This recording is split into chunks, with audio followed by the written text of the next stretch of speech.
Good afternoon.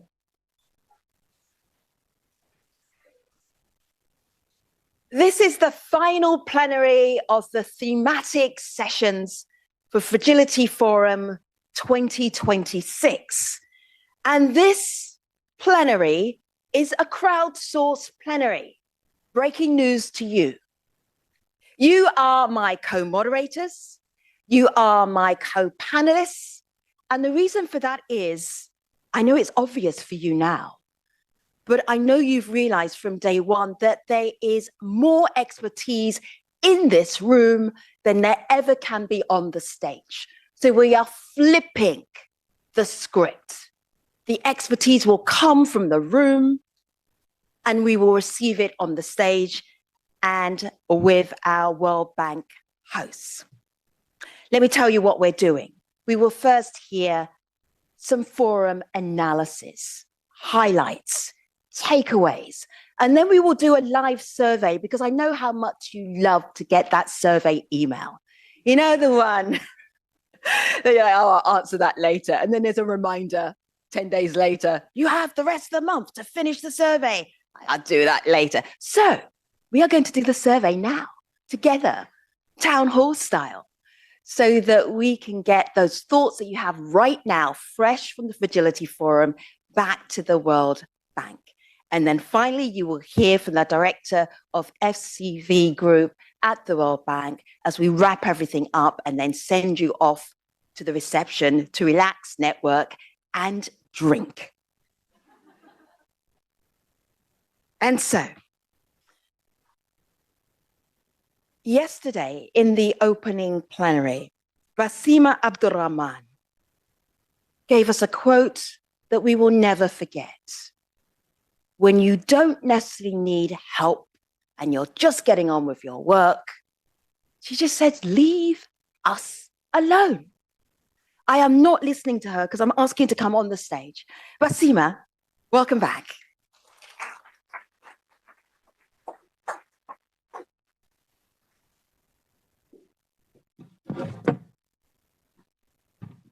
Two days later, 48 hours later, what will you take back with you to Iraq? What did you learn? What shocked you? What would you like to share?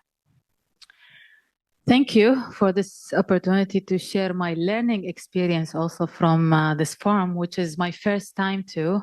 Thanks to the World Bank group and the team to invite me to here. I believe that since fragility was always discussed through statistics, and we heard a lot of numbers and all these strategies and policies and the plans, what I've learned from this forum today and yesterday is that behind these statistics are people. These statistics are people on the ground, people who care, who are building their communities, who are educating their children, who are starting their livelihoods, who are working hard to make better environment and settlement for themselves and their families and the whole community. And I saw a lot of stories and I heard them and I was really amazed.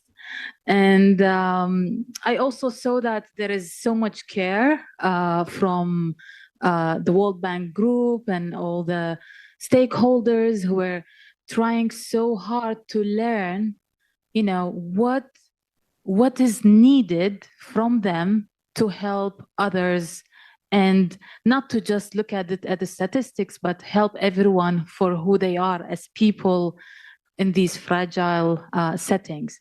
So I'm really optimistic about all the initiatives and the outcomes of these talks and conversations. And I still think if there is something good they can bring to the table, great, especially the amazing public sector. If not, then leave us alone.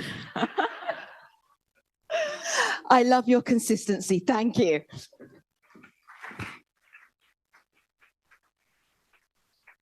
So Basima is from the private sector. So we are going to continue with the private sector theme. I am going to ask Jumoke Jagun Dakumu to come to the stage. We appreciate you, Chief Investment Officer and Head of Fragility for Africa at the IFC. Do you know it makes it easier to climb stairs when people are applauding? Did you know that?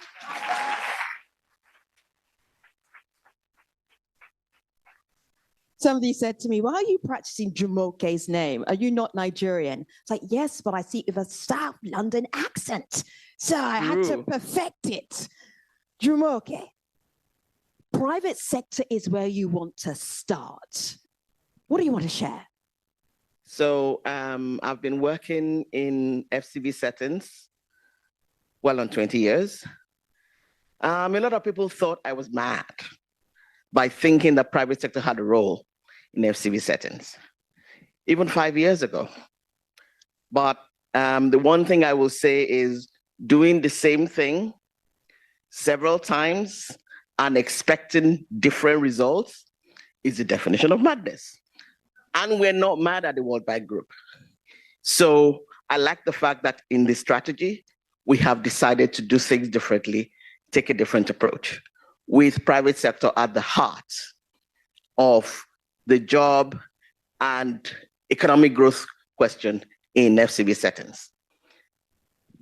One thing I will say is, we all know the private sector in FCB settings, usually small because there's no FDI, usually unsophisticated. We really need to work together to help them to get the capacity building they need, help them grow, and unblock what from Iran? Iraq. Basima. What Basima said. Basima, leave us alone. Yes, what Basima said about leave us alone is very true. We really need to get the public sector and governments to actually unblock and leave alone the things that they cannot and should not do, so that the private sector, domestic private sector, which is all in the country, can do the job they need. Our partners, we need to do things differently. Donor partners, development finance institutions, we need to do things differently. We can't expect each and every one of our investee clients to adhere to different rules from all the different, each of us differently. We need to come together. I'll go on to, I'm going to be a bit provocative here. Yes, tell us one thing that if you weren't so senior would get you fired from the IFC. We won't tell anyone you said it. So one of the things I want to say is NGOs, INGOs, UN agencies, there's a lot of private sector washing going on right now. And I say that because ODA is declining, there's a lot of push to say we're doing private sector. Honestly, we may be actually making things worse for the people we want to help when we do private sector washing. Let's each of us stay in our lane, work together, be complementary so that we can get the biggest bang for the buck. For example, just so we know private sector washing when we see it, what does it look like? If you don't understand what the private sector firm needs to actually get its business going, you cannot say that you are providing them technical assistance to grow their business. You still have a job. It's been a pleasure having you on stage. Jumoke, thank you. Thank you, Femi. Thank you. Zara Politano is the Chief Executive at ODI Global. She is going to tell us 3 things that she has heard and 1 thing she hasn't heard. Let's start with what you have heard. Thank you, Femi. What I've heard. So broadly, what I've heard is that a focus on FCB for the World Bank Group is here to stay. And this was not a given, because a number of us over the past 2-3 years have spend quite a bit of time to try and make the case. It's really important to have World Bank Group engagement, investment focus on this context. Not everyone in the management, can I say, was convinced. And so I think seeing, the conversations over the past 2 days, and of course the strategy, has reassured me that we've made the case, and I don't think this is going to be challenged or denied.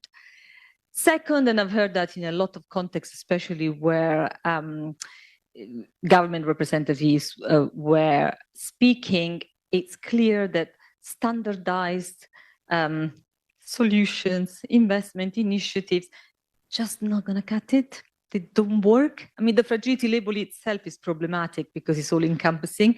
Countries want things that are specific to their culture, to their local realities, to the context. And so we all need to do better to make sure that that national leadership is really enabled, supported, real. Sarah, but honestly, did you just find that out here? No, of course not. But I think the way it was brought out strongly, it gives an urgency that people tend to, pay lip service to, but it was restated over and over and over again, directly. And then third, in the session I just moderated, was the importance of trust and rebuilding trust, and why we've lost trust in the multilateral system, which includes the MDBs.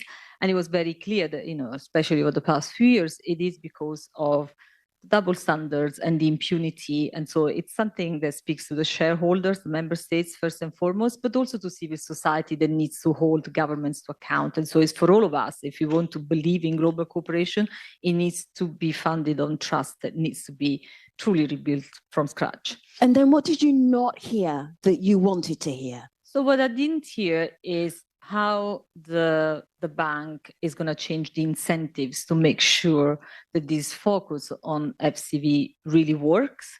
The incentives at the moment are not aligned. The incentives are about doing very big deals that most likely won't fail, but that's not going to cut it in FCV context. So if we're serious about that engagement, those incentives need to change. Have you said that out loud to anybody at the bank? Yes, a few times.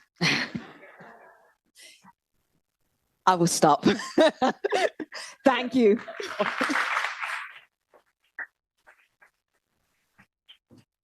You just witnessed me engaging my filter for anyone who thought I didn't have one. Okay, Bakri Samb, please come to the stage.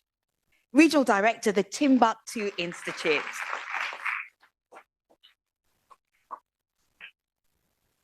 My question for you, Bakri, is in 3 months' time, what will you remember from the Fragility Forum? And then in 6 months' time, will you still remember it? I'll begin with the 10 past years, because I realized that during more than 10 years in the Sahel, we have more than 20 Sahel strategies. Most of them designed out of the Sahel and without the Sahelians.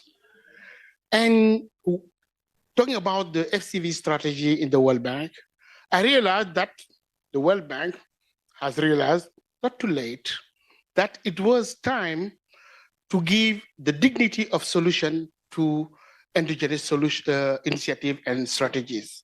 That's what I learned. It was a kind of construction, and I think that is something good to be continued. Did you hear, this is my favorite sound, when you hear an audience go, Did you hear that? You heard them, the reaction, what you said. They're not happy? No, they're happy. Yeah. They're like, Bakri is speaking truth. Yeah. Right? That sound is when it resonates. What you say resonates. You said one sentence and you had everybody leaning into you.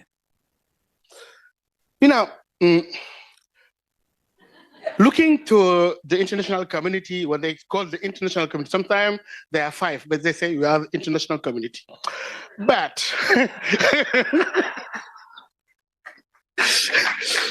I realized that sometimes... Oh, Bakri, let's narrow this down. Who are the 5 people in the international community? I don't know them. France? No. I don't know. Perhaps, yes. Random We five have some people. ideas, yes. Please. I think that sometimes when it's come to Africa and to the Sahel, people used to impose paradigm rather than listening to the field. And I think that, of course, there is some misunderstanding when they pay more attention to the cracking and falling tree than the growing forest, the local initiative. And I think that also we are distracted by the very loud storm, and we do not pay attention to the fine rain that strengthen resilience in our communities. And I think that it was time, so this forum was timely. So,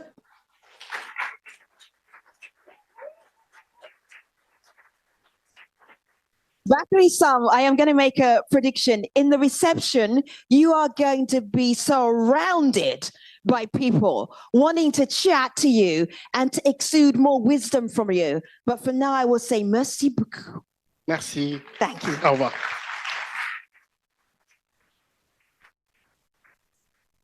So Bakari was talking about the wisdom from the field. So Miguel, Declau, and Halima Diallo are coming in from the field from Nairobi and Cote d'Ivoire. Miguel, Halima, please come up on stage.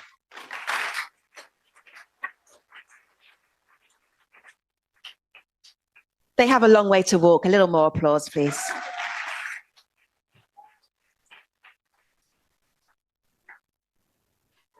You two know each other. Yes. We do. Excellent. Use your microphones. Go. So Halima, what did you enjoy, and what were your key takeaways and the lessons from the last couple of days? Thanks, Miguel, for your questions. I will start where Bakari ended. I am a woman from the Sahel. I grew up in Arlit. For those who don't know, it's in northern Niger. And I couldn't have agreed more with you that we need to listen more and listen differently. And in my work, that takes me to northern Benin, northern Togo, Cote d'Ivoire, and sometimes Guinea. That is exactly what I hear. Local governments who are yearning to be heard. And I think the biggest innovation to me might sound boring here, because somebody said it, that implementation is reform. And that is really what I see at the local level. People implementing in ways that brings the state differently to communities, the state being present. And I think that changed the narrative around what people see and imagine. I think, yeah, that's the biggest takeaway. Innovation is implementation, and implementation is also a reform. I 100% agree. And I think this point about listening to the field and also being humble, right? And being Yes. also being very humble about, what we can do, right? And also, as kind of international organizations, and really, looking to indigenous, solutions, I think is absolutely essential. And I think one thing, we talked a lot about, commitment to reform and long-term reform agendas. And I think one point that also struck to me is that also being very inspired by members from different governments, also from civil society, who, and despite extremely challenging political realities, security situations, that they're really, charting a very difficult path in their countries, driving really some of these reforms, right? And so the extent that we can nurture, enable, foster through our engagement, some of these leaders, right, these champions, I think is absolutely essential, right? And knowing that there will be setbacks along the way, and that we shouldn't, veer toward, every single time we see some headwinds, but look at this as a long-term agenda and really enabling these people to really change fundamentally their countries for the better. Mm-hmm. Absolutely, to what you are saying, helping move the agenda and countries work better and differently. I think to a point that was said, I believe it was by the Prime Minister, the former Prime Minister of Cote d'Ivoire, that fragility is not destiny. And it spoke to me, because 3 years ago when I started supporting the region, especially in Togo, we started seeing conflict-related death going up, and everybody thought that it was going to go down the path that we've seen in the Sahel. But the minister reminded us this morning that with the right policies in place and government commitment, you can reverse a trend. It might not be linear, it is never linear, but it is possible. And that gives me hope and really drives what I do every day. Halima, Miguel, we should always end on hope. I thank you so much. Thank you very much indeed.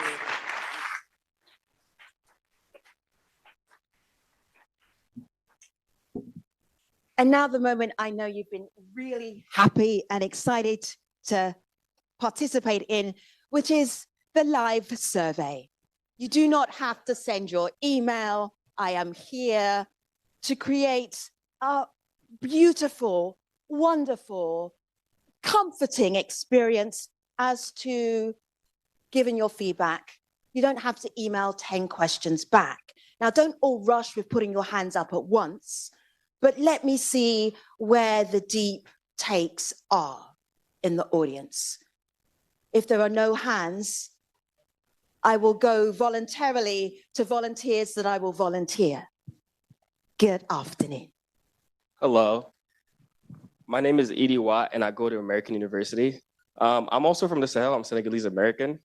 One thing I heard briefly people mentioning this, but it's about the narrative and changing the narrative, right? And I wanted to talk about the power of words, just like how we call this forum, the Fragility Forum, right?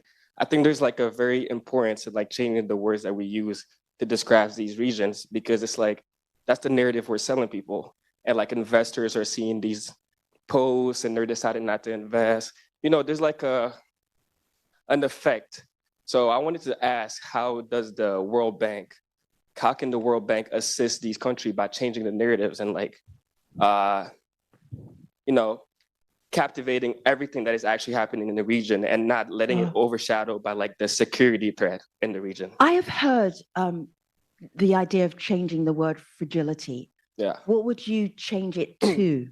So if this forum was specifically for the Sahel, right, I would change it to the success of the Sahel, something like that. Like the power of manifestation is like a real thing, you know? So the words that you use to describe who you are and where you're from, that could really have an impact deeper than what like these words that we're using is like.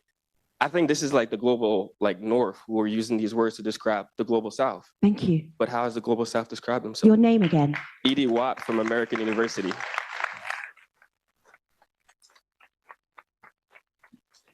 I'm only going to people who look extremely engaged and smart. Good afternoon. Thank you. Please stand up. Oh, gosh. Okay. Oh, gosh. What else is your feedback? What will stick with you? What did you learn? Hi, everybody. I'm Elsa. I'm not really good at speaking on the spot, but I am a social scientist, and it's really wonderful to be here. This is my second time here at the Fragility Forum, and I just wanted to second the gentleman's, thoughts. And I think one of the things that I was thinking about yesterday from I believe the individual from the World Food Program was what he said about working ourselves out of business. Sure. So I've just been Pascal, right? The executive director of the World Food Program. Yeah, that's yes, right. That's right. Yeah. Yeah. So I was just thinking about like the power of language and the power of words in particular, that's always been sort of a mandate. And we know about what happened with USAID as well. About like how it just got our business and what that sort of means, in the development sector. So thank you so much. I know that was hard, but you have such a thoughtful face. I couldn't resist it. Thank you. What could be done better?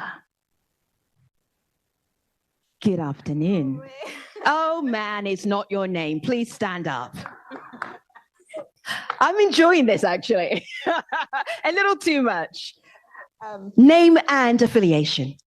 Well, my name is Veronica. I am a consultant here at the World Bank. I'm Colombian. And what was the question? What could be done better? What have you heard? And you think, okay, the next time we do this, this is what we should include. Okay, well, you know what?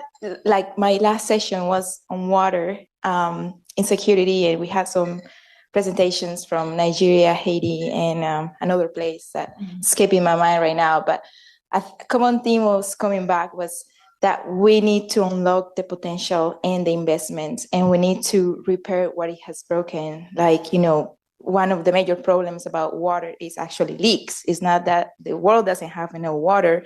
It's just that the systems are not very well built.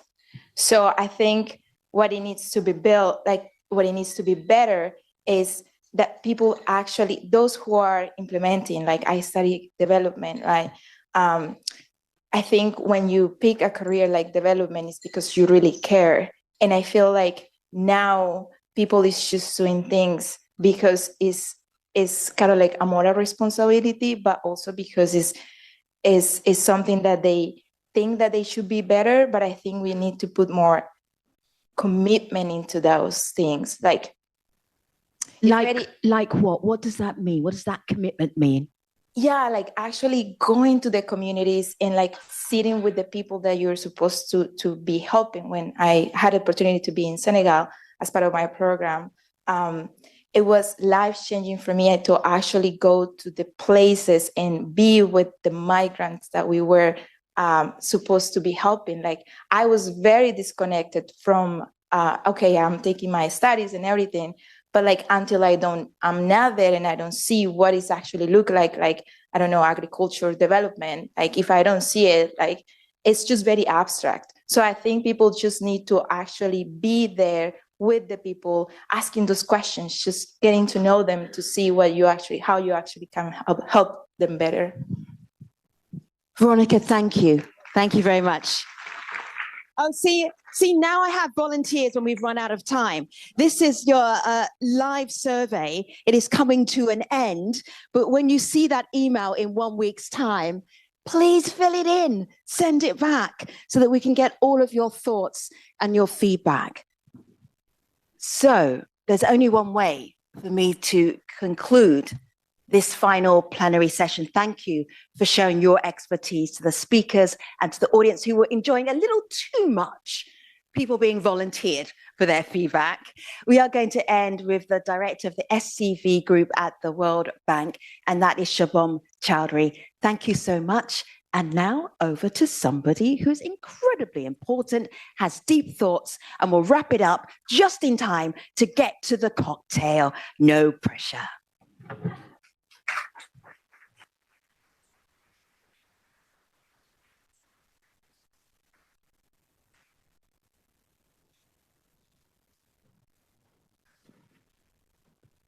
So thank you, Femi. Did a great job. So round of applause for Femi. No, I mean, this was one of the, I think, the most important decisions we had to take early on as we were planning this forum. Who can handle that opening plenary yesterday? Who can handle this closing plenary? And for those of you who were there for the chai chat, what a wonderful job. Thank you, Femi. So as Femi said, my name is Shubham Chowdhury. I'm the director of, talk about unfortunately titled departments, Fragility, Conflict, and Violence Department. So you can say I'm the director for Fragility, Violence, and Conflict, or Conflict and Violence, or Lord of Chaos. You can call me that too. But no, but seriously, I've been in this job since January of 2025. That's a year and a half ago. When I was asked, and I just returned to Washington after 8 years away. And when I was asked if I would take on this role, I'm not a corporate guy, but I said, yes, I would, because this is an agenda very close to my heart. I spent 5 years before I returned. I was 5 years in Nigeria from 2019 to 2024. Before that, 3 years in Afghanistan, 2016 to 2019.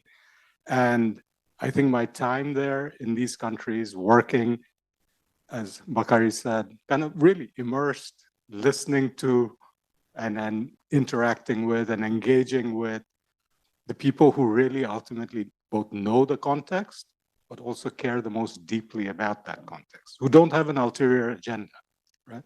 So I think that gave me a sense that we needed to do something differently as the World Bank. I think, we're all technocrats.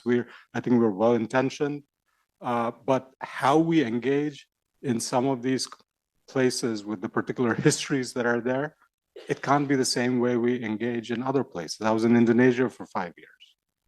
Indonesia went through a similar period of change, but right now it's in a better place. And in all these countries, there's huge potential, huge hope. The trajectories are there, but I would disagree with you a little bit. You have to recognize the challenges that are there. I mean, Bakari, I think you mentioned in one of your things that if you talk to the youth in Mali right now, what's the first thing on their minds? Or you talk to private businesses in Nigeria, they will tell you it's security. So you have to acknowledge the challenges.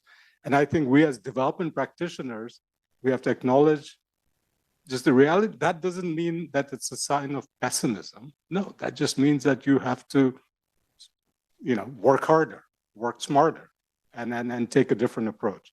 And so that's really what, when we're said, I think that's the recognition that both our shareholders and also our management and all of us who worked in these countries, we felt we needed to take a fresh look at how we engage, do certain things differently, and just be a bit more clear-eyed about what it would take, all the challenges that are out there.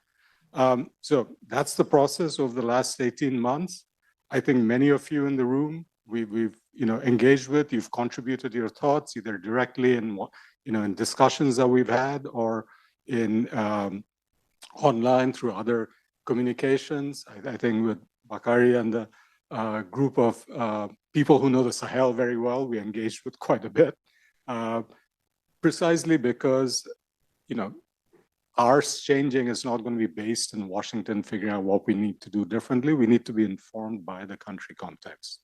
So that was this process of the last 18 months. Now, early on when I took on this role, the team here told me, and then we have to start thinking about the Fragility Forum. And I'll be absolutely frank. I said, really? Why? No, and they said, no, it's important. We did this 2.5 years ago, or I think last time was in February 2024. I was sitting in Abuja, and I think I connected to a couple of the sessions online, but that was, it was too many things going on, right? So I was like, really? I'll be frank, I was a bit skeptical. And I also thought, look, at this point, let's figure out what it is that we're going to do. And the world was also changing. If we thought that the world had changed in the last, say 10 years, and then we needed to take a fresh look. Well, in the last 2 years, think about how much more has changed. Okay, and so even more, we need to kind of rethink what we're going to do. So I was a bit skeptical, but I want to say that over the last 18 months, as we got into this, and actually, as Sarah, thank you for kind of recognizing that. I think we have finally come where, last week we went to our board with the new strategy. I think it wasn't easy, lots of, different viewpoints, etc. I think we've landed in a good place. And my takeaway, where's Femi? My takeaway, if she were to ask me, would be that the things that I heard during the last 2 days, which sort of, in indirect ways, reaffirmed, I think, where we landed with this, how we hope to do things differently. Okay. I think Halima, you mentioned, but I think it actually came from Fatimata, who's on the panel, from a lawyer from Mali, who said implementation is reform, right? It came from, I think, Dr. Eric Kwa, who is on the panel that I was moderating, who said, don't come in with parallel systems. If you want to help us, talk to us first. Okay. And you also took away one of my lines, Patrick Achi, saying, fragility is not destiny. Okay. And you go from fragility to resilience to prosperity and peace, right?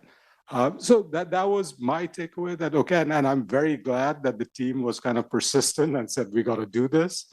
And I hope, first of all, I want to thank all of you for taking the time, for actually joining us for this. It's incredible the last 2 days. We've had a large team, or not so large team, but a team that's actively been monitoring, seeing are people participating, are they engaged, are they in the different sessions? And we've got a whole kind of library of pictures here of things and conversations that people have been having. Thank you. I mean, the shared sense of purpose could not be clearer. Okay. I think the common challenge that we all face is that the world is changing. For those of you who are here at the opening plenary, there are new challenges and they're unpredictable. It's what Donald Rumsfeld used to call, there are the known unknowns and now there are also the unknown unknowns. And we have to be ready for that. But that's, in some sense, that's the reality for many of the people, the families and the countries that we're talking about. It's not kind of predictable, steady, it's day to day. In Nigeria, they used to call it, it's the hustling. Every day you get out and you try to figure out how you're going to put some food on your table, right? So the rest of us have to get used to that, okay? And I think what many of the sessions covered were kind of the ideas, the energy, the kind of the different things that people are trying and this interest in sharing. And we have to find ways of collaborating. I think that's the partnership thing came across. I know we all have our bureaucratic kind of imperatives. Let's describe that politely. And Sarah, again, I want to say those incentives are changing. In fact, look, the second part of what we say in our strategy is we're going to go where there is government and where we can, our support can have the potential for the lasting impact. That is code for saying, let's just not go where we're just dumping financing because that's what our career incentives say. Okay. And this is a message that is being embraced, but I'll be honest with you, and for some of you, when we, talked about this, over the last 18 months, I kept saying, and I've told this to our board, I'm a plumber. Plumber in the sense that I don't care how beautiful the mansion looks. I care about whether the toilet's flush. Okay. So, and this is a bit about how I feel about the strategy and about a lot of what we do. We have to get beyond the good intentions and saying the right things and having aspirational goals, actually then doing this is why implementation is reform, doing the day-to-day, it's often painstaking and then, kind of painful work of seeing that through. And that still lies ahead. So, the email I sent to the team and to many of our country teams was, we're now coming to the end of the beginning because the real work, begins and always continues. But for us in particular, translating some of what we say we're going to do to actual real practice on the ground. And in terms of the forum itself, actually, the work will continue as of tomorrow, even though this is kind of the closing plenary and we're going to have great music and drinks. In fact, right now, tomorrow, many of you will be back because we will have more sessions, more clinics. There won't be this kind of thematic session, lots of people sitting up on stage and talking. It'll be actually, much more hands-on, people learning, sharing. So I hope many of you will still be here and join us for that. But otherwise, thank you so much for spending the last 2 days with us. But I cannot let you go for drinks until I ask everyone on our team who's been working incredibly hard 24/7 over the last, shall I say, weeks, if not months, please stand up. Please stand up. Come on, guys. Come on. Where is everyone? Come on, guys. Come on. Come on. Thank you. So this is,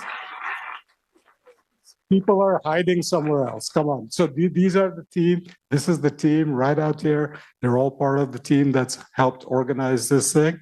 And Any complaints you have, please go to them. All right. Thank you so much. Let's go over there for the reception.